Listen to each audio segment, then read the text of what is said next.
आज मैं आप सभी को इस वीडियो के माध्यम से बताने वाली हूँ धृतराष्ट्र के वो 8 पाप जिसके कारण उनकी मृत्यु जलकर हुई थी। आप सभी भी भूल कर भी ऐसा करने से बचें। महाभारत युद्ध के सबसे बड़े खलनायक धृतराष्ट्र, जिन्होंने पुत्र मोह में पड़कर अपने ही समूचे वंश का नाश कर दिया। लेकिन क्या आप जानते हैं कि धृतराष्ट्र का जन्म से अंधा होना या उनकी जलकर मृत्यु होना स्वाभाविक नहीं था, बल्कि ये उनके पाप कर्मों का फल था। उन्होंने ऐसे 8 पाप किए थे जिनकी वजह से उन्हें यह सब कुछ झेलना पड़ा। तो आइए जानते हैं कि वे कौन से पाप कर्म थे जिसके कारण समूचे कौरव वंश का नाश हो गया और धृतराष्ट्र स्वयं जलकर मृत्यु को प्राप्त हुए। तो अब आइए जानते हैं पहला और दूसरा पाप। गांधारी के साथ धोखा धृतराष्ट्र का पहला पाप कर्म था, क्योंकि गांधारी को विवाह के समय यह नहीं बताया गया कि धृतराष्ट्र जन्मांध है। भीष्म पितामह ने धृतराष्ट्र का विवाह गांधारी के साथ कर दिया और धृतराष्ट्र के जन्मांध होने का पता चलते ही पत्नी धर्म का पालन करते हुए गांधारी ने भी अपनी आंखों पर पट्टी बांध ली। धृतराष्ट्र का दूसरा पाप गांधारी के परिवार को बंदी बनाकर मृत्यु समान कष्ट देना।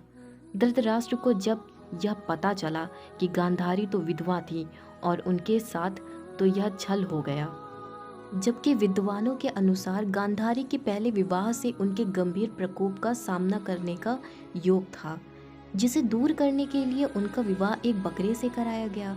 इसके बाद धृतराष्ट्र से उनका विवाह हुआ ताकि वह किसी भी तरह के प्रकोप से बच सके।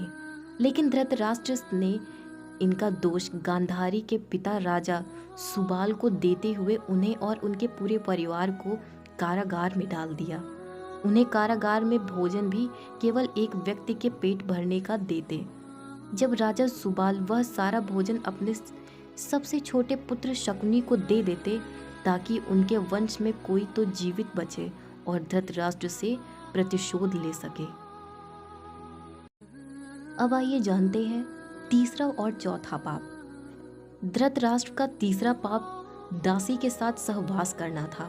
गांधारी के पुत्र, जिनको कौरव कहा गया, उनमें से एक भी कौरव वंशी नहीं थे। गांधारी ने महर्षि वेद व्यास से पुत्रवती होने का आशीर्वाद प्राप्त किया। जब उन्हें 2 वर्ष बाद 99 पुत्र और एक पुत्री की प्राप्ति हुई, उधर गांधारी जब गर्भवती थीं तो धृतराष्ट्र ने अपनी दासी के साथ सहवास किया। उनसे उन्हें एक पुत्र की प्राप्ति हुई जिनका नाम युयुत्सु था। तब कौरवों की संख्या 99 से 100 हो गई। धृतराष्ट्र का चौथा पाप पांडवों के साथ किया गया अन्याय था।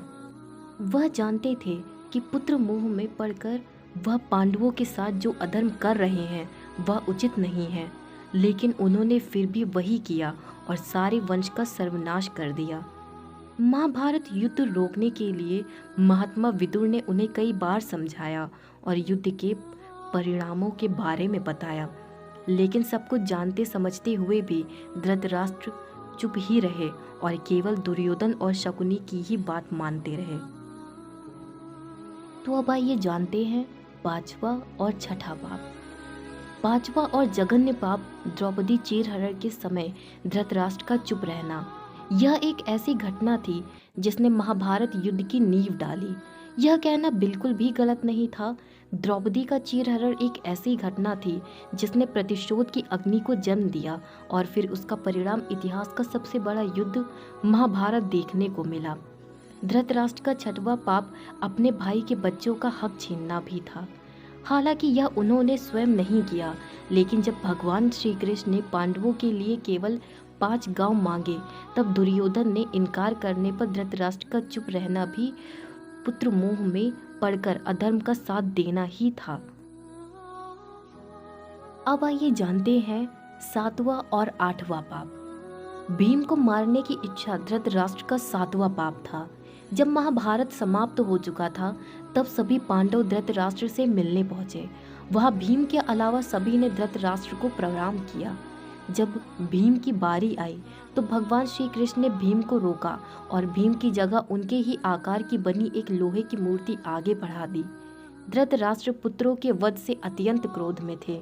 उन्होंने समझा कि उनके सामने भीम है, तो उन्होंने उसे कसकर पकड़ा और तोड़ दिया। लेकिन जब उनका क्रोध शांत हुआ तो भीम को मृत समझकर रोने लगे।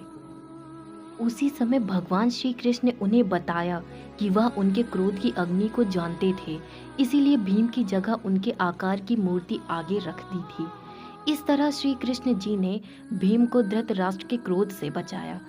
8वां पाप धृतराष्ट्र के पूर्व जन्म का था। उस समय वह अत्यंत निर्दयी राजा थे।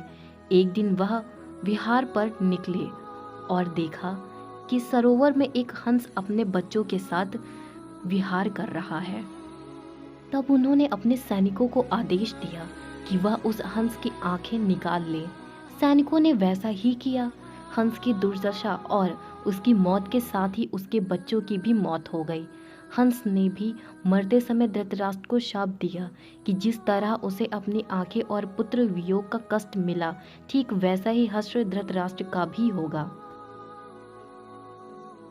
तो यह थे धृतराष्ट्र के 8 पाप। इसी के साथ यह भी जान लेते हैं कि धृतराष्ट्र की मौत जलकर कैसे हुई थी। महाभारत का युद्ध समाप्त हुए 15 वर्ष बीत गए थे। धृतराष्ट्र, कुंती, गांधारी और संजय वन चले गए। एक दिन धृतराष्ट्र गंगा में स्नान करने के लिए गए तो अचानक ही जंगल में आग लग गई। इसकी जानकारी मिलते ही गांधारी, कुंती और संजय वन की ओर गए, जहां सभी ने धृतराष्ट्र से बाहर आने के लिए कहा, लेकिन शारीरिक रूप से कमजोर होने के कारण वह बाहर नहीं निकल सके। तब संजय ने गांधारी और कुंती से कहा कि वह जंगल से प्रस्थान करें, लेकिन धृतराष्ट्र को आग में देखकर गांधारी और कुंती ने भी वहां से नहीं जाने का निर्णय लिया। इस तरह धृतराष्ट्र के साथ ही गांधारी और कुंती की भी मृत्यु हो गई।